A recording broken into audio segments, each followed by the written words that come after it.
Hello, everybody. Good morning. Once again, happy Tuesday. It is Tuesday, October 30th, here inside DFS Army, and you're in for another episode of Chop Talk brought to you by the one, the only DFSArmy.com. I'm your buddy Chopadong. We're going to get rolling with some hockey today. I encourage you to head down into the comments section, click the link, become a VIP, and use that coupon code CHOP for that 10% discount. Prices are going up tomorrow, well, not tomorrow, Thursday, November 1st, and you need to lock in your pricing now. Get grandfathered in. Pricing never goes up if you lock in now. Your price never increases no matter what our prices do. So I behoove you to go in. If you enjoy this type of content, you enjoy deeper thought and even more discussion, you need to become a VIP and unlock the tools and everything for yourself. Now, we're not using the tools today. We're waiting for them to upload as far as early Tuesday morning goes, but I wanted to at least walk you through this slate and show you a little bit of what we can do with or without the tools while we're waiting on them. At least get our heads pointed in the right direction. Then we can dig into the even deeper stats and everything that's included all there in one place for you in our NHL research station. When you're looking at goalies, you want to quickly scan this pricing list and make sure that you don't see guys on back-to-backs. On the back end of a back-to-back especially, Calgary might be a little bit tired. So that may be a little bit of a bump to Buffalo Sabres when it all comes down to it. When we look through these lists, that's really what we're looking for first and foremost, just to see. And if we were really following it, there's the Minnesota Wild back end of a back-to-back that might put some Oilers in a good spot. When we're looking for this, we're looking a little bit more for that type of insight. And then we're going to dig into, and maybe some backup goalies getting the start, we're going to dig into some Vegas lines. I've already broken a lot of this stuff up for you, targeted my favorite offenses, targeted my favorite teams. I'm not going to run through every single team, but I'm going to pick on my favorites. And what I'm looking for now is high totals. Finding a website somewhere that gives you this information is key, whether it's left wing lock or daily faceoff or Roto Grinders or VegasInsider.com, all of these places. What I wanted to show you a little bit today on this page in particular, because it's an easy way to sort it out, is talk a little bit about lineup construction when we get back to that. So stick around for that. I'm looking for high totals. 6.5 is great, but I'm looking more for implied team totals. I want to see who the highest guys on the slate are. And I'm watching for the Vegas odds, the money line. The stronger the odds, the more I might like that goalie. Okay, so when I look at the top three implied team totals on the slate, Pittsburgh, San Jose, and Columbus. Columbus 3.65, San Jose down here on a later hammer game, 3.77. Nothing else really popped at me as far as a big total. Most of them were all in the 3.2, 3.3 range. Now again, what's the difference in 0.3 goals? Not much, but it gives us a place to start. These are the offenses I'm going to be watching for to be in good spots when I start running through the rest of my numbers. This is one box that they put a check mark in. Do they check other boxes? Are they running hot? Are they facing a team that's giving up a lot of goals? Facing a line that's been vulnerable lately? Check mark, check mark, check mark. Those might be where I stay as far as my lines are concerned. That might be where I evolve away from. I don't know. This is just the entry part of the process. I know that when I'm looking at the implied team totals and the goalies and the high Vegas totals here, the Vegas money lines, there's a lot in play tonight. Jones in San Jose, Raanta in Arizona, Saros in Nashville, Vasilevsky in Tampa Bay, Murray in Pittsburgh, and Bobrovsky in Columbus. These are all great spots. So when a position is relatively deep, I've got teams that are all home, they're all favored, some by a lot, and the other team isn't really implied to score a lot of goals. That's a good sign. That's a good sign for our goalie to get the win, which is really what we're after when it all comes down. So if I have 1, 2, 3, 4, 5, 6 goalies, that's a relatively deep position. A lot of times we only have 2 or 3. I'm going to tend to pay down. So who is the cheapest? Most of these guys are in the mid-8s, and I know Vasil's over 9. So when I start scanning down this list, looking for, there's your over 9, I start looking for these goalies that are in these positions, mid-8s, once again, just notice there's a backup goalie, so that puts Edmonton in an even better spot. Mid-8s, 7.7. Ranta's the guy for me. He'll probably get blown up tonight, but he's the guy for me. I might take a quick check at the matchup between them and well, Arizona scores 7th most goals in the league, but they also give up the 3rd most goals in the league, so this might be a little bit of a shootout. Ottawa. Ottawa scores 7th most, gives up 3rd most. Arizona scores 26th, gives up 31st. So Arizona's a tight D, but Ottawa can score. So how's that going to pan out tonight? Not really sure. What I'm telling you is that Raanta is in a good spot, and of all the goalies that are in big money favorites home and facing a low implied total against, he's in as good a spot as any, and he's the cheapest one. So that would afford me money to get up into other places that I would want to go. When I'm looking around the league, I find Pittsburgh scoring the most goals all of a sudden. Where do I find that? I go to Left Wing Lock, I go to Tools and Stats, I go to Stats. This is how I do it. I click on the core check mark and I click submit, and now I've got all of my teams right here. I click on goals per game played. Boom, Pittsburgh right up there at the top. Washington dried up. I also look for goals against. I click that twice to bring those guys up. Who's given up most of the goals? Philly's on the slate tonight. Ottawa's on the slate tonight. Detroit's on the slate tonight. Columbus is on the slate tonight. You know, these are teams that we should be targeting their defenses or their weaker defenses with the opposing offenses. This is just another check mark that you might look towards. Shots per game. Shots allowed per game. Anaheim's on the slate. Anaheim's facing Philadelphia. Philadelphia only has the 22nd most shots per game themselves, so they get a boost there, but I mean, it might not be a great boost. Philly's not really scoring, 23rd in the league. So these are the types of things we're looking. All we're trying to do is piece this puzzle together. Try and figure out where do we want to go. Where I settled, if you go through these lists and if you really want to do this, don't be afraid to do what I do. I write them all down. I write down Islanders versus Pittsburgh. I can take as many notes as I want, but I write down the goals against, the goals for, the shots against, the shots for, and I come up with 17th most goals scored for New York, tops for Pittsburgh, I just showed you that, 27th in goals against for New York, 19th against for Pittsburgh. So again, both teams in the bottom half defensively of allowing scores, goals against, Pittsburgh is tops in the league scoring goals. So middling defenses, a little tougher on the New York Islanders side, actually, but middling defenses, but Pittsburgh scores most. So it's kind of a neutral to a slightly negative matchup for Pittsburgh, but it's not like Pittsburgh can't score goals in any matchup when they're hot. Look to shots on goal the same way, 30th most or second fewest for New York, 14th right in the middle for Pittsburgh, 9th most allowed for New York, 3rd most allowed for Pittsburgh. So that's going to give a middling, a bottom feeder like New York should put a few more shots on goal. But they're not really scoring. They're scoring middle of the pack. So again, it's just kind of a meh matchup. Now it sucks because when I see Vegas looking at a 6.5, I want to key in on this game.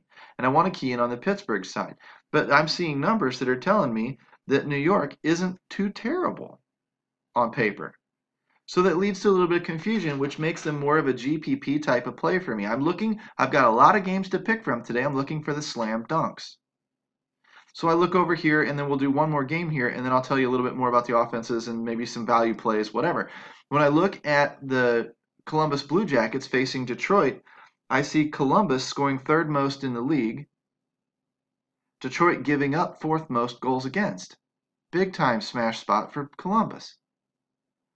I see Detroit scoring 30th most, going up against Columbus, giving up 5th most goals. That only tells me Detroit's not really scoring a lot of goals. Yeah, they might get an advantage, but it's not really like a smash spot. It's not like they're the 3rd most scoring team in the league going up against a team that's giving up a lot of goals. They're just kind of a crap team going up against a team that happens to be giving up goals. It's actually not a terrible spot. It's not an intimidating spot for the Columbus defense at all. So when I'm looking at that, I would give a bump to the Columbus Blue Jackets. I really wouldn't do much with Detroit, even though Columbus gives up goals. And maybe in a GPP if I want to take a shot at it, but I got another 10 games to pick from. When I look at shots, 28th most for Detroit, that's nothing. Columbus giving up 13th, middle of the pack. So nothing. No boost to any matchup there, really. I see 6th most shots on goal for Columbus, and 6th most allowed against for Detroit. So that is a boost. You got a top 10 giving up team and a top 10 shooting team going against each other. Well, the shooting team should have its way.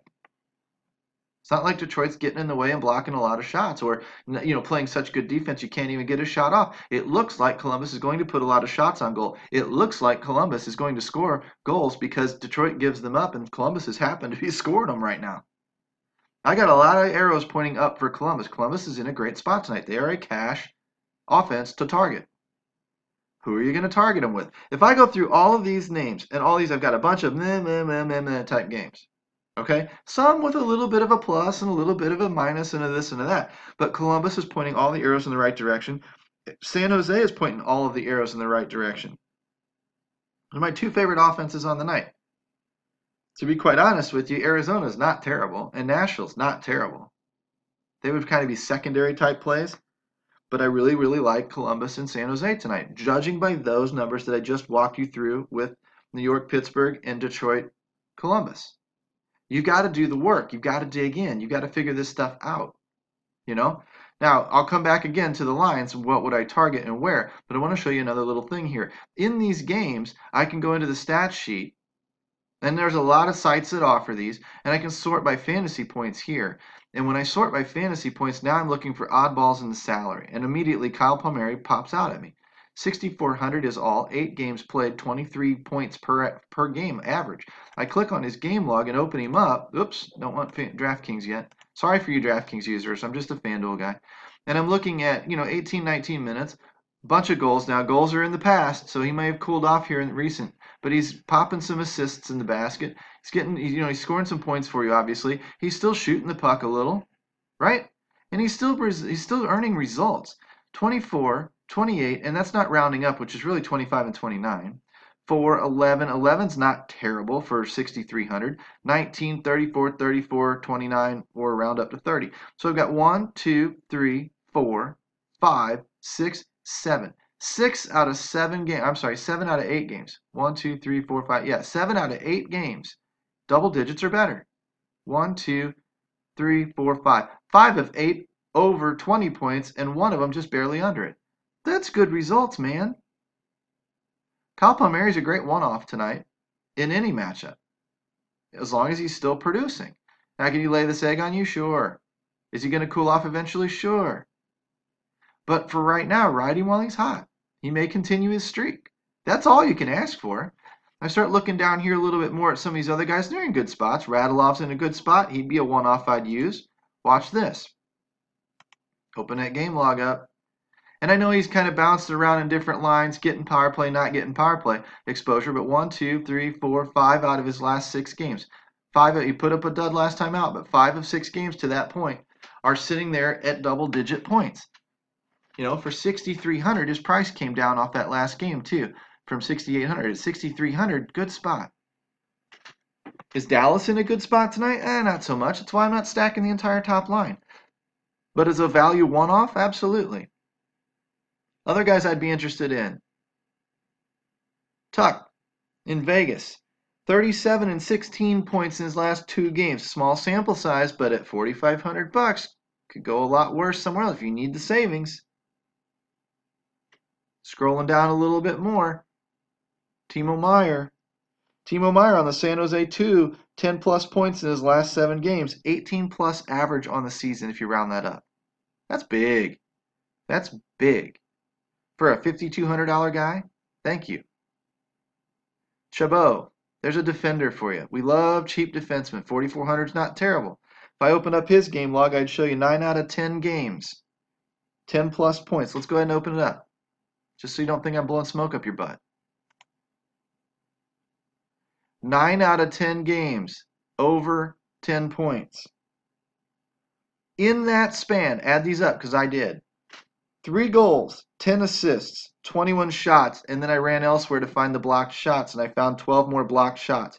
So 23 shots plus blocked shots. That's your floor in a defenseman, in a cheap defenseman. Shots and blocks are great. And you're going to get on average, what, 2.5 at 1.5 points per? So you're at about a 4.5 point floor right there. And he's producing with assists, and he's scoring a couple of goals. You don't really go wrong. Now, he might let you down a little bit tonight. It's a tough matchup against Arizona, especially in Arizona. But for a cheap defender, he's proven in, let's look for some of these tougher matchups. Don't really see any, some of these are higher scoring teams, giving up a lot of goals against, except maybe some of them, but most of them, are maybe pretty soft matchups. But at 43, 4,400, contradict myself a little bit there. I'd still run him out there. Who else would I look for? I'd look for Furland. Where's the old Furland? There he is. Michael Furland, Carolina. Nice little one-off there. If you're not targeting the offense, which you might want to target the offense.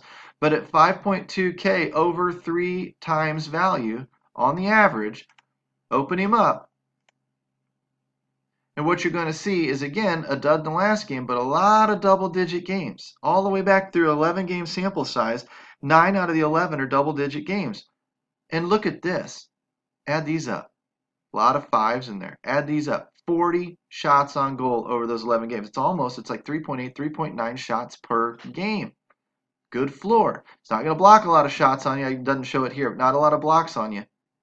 You need him to score, so he might be a little bit boom or bust, but he is shooting. He's putting a lot of volume on net. And right now, you could go worse for 5,200.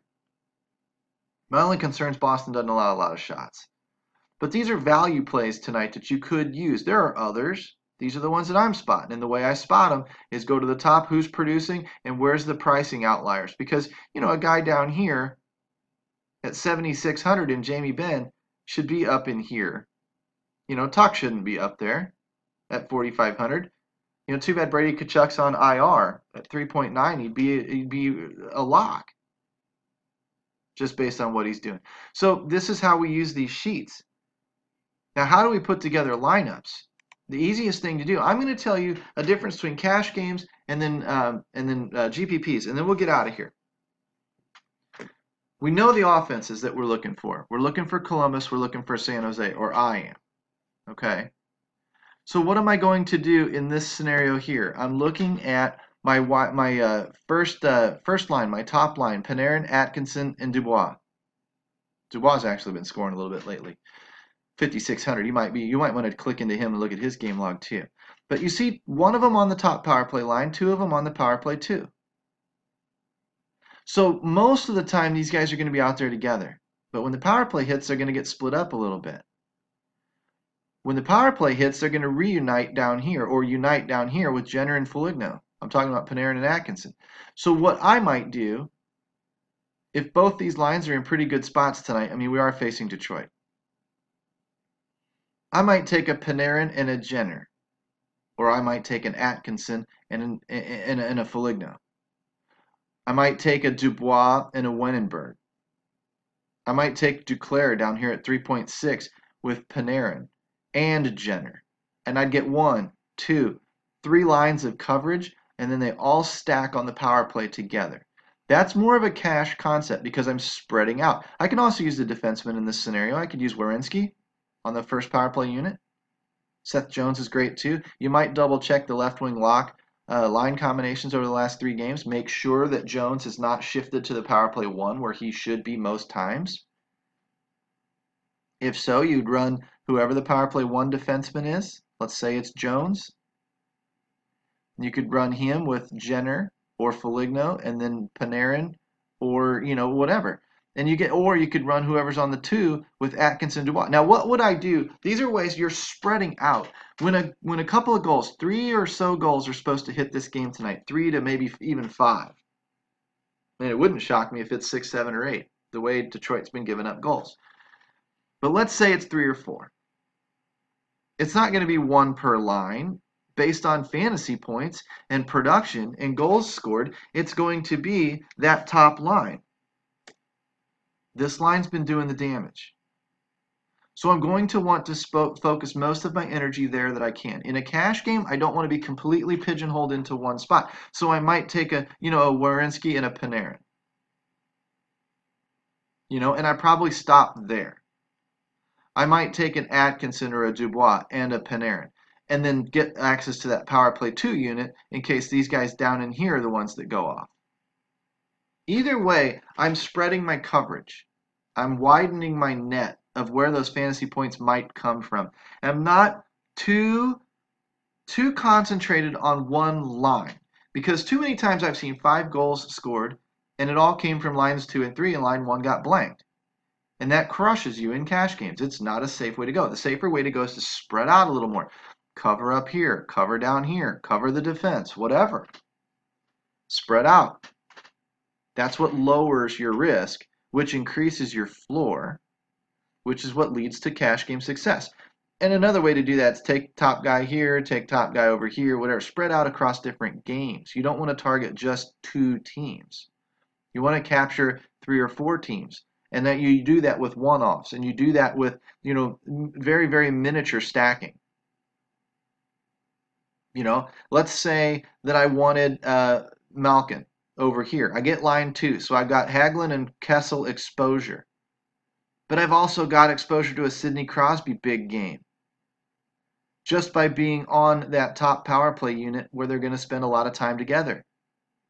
That is another way to widen that net out.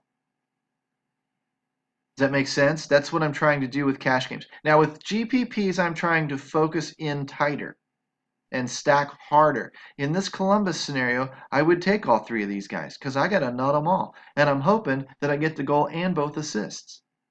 I'm not going to spread out so much because the odds of, a Panarin goal from Jenner and from Duclair, while possibly great for cash to get, 3 goals and maybe get pieces of 2 or 3 of them, or at least one of them. That would be a cash play. A GPP play would be not to do that, because if I spread out too much, the odds of Duclair passing to Jenner, passing to Panarin, who puts it in, is really small, and it only occurs on the power play. So first of all, they have to be on the power play. Second of all, they have to score on the power play, which only happens 20% of the time. Third of all, it has to come from those 3 guys.